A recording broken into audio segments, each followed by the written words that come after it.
Consumatum est. Natapos na.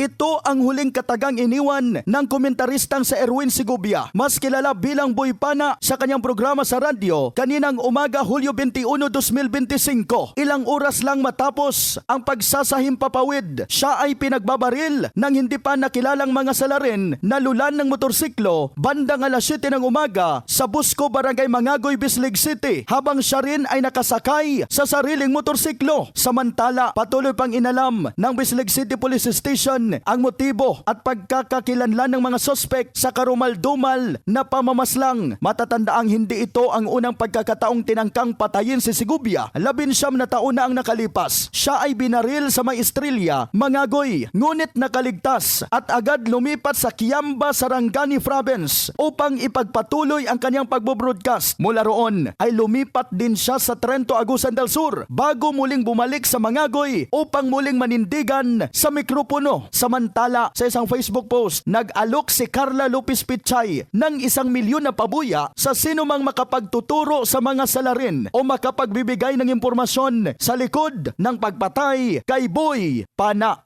In the heart of changing lives, ako si Brigada Christian Talimudaw Cabanyas ng 15.5 Brigada News FM Trento, Agusan del Sur, the Music and News Authority.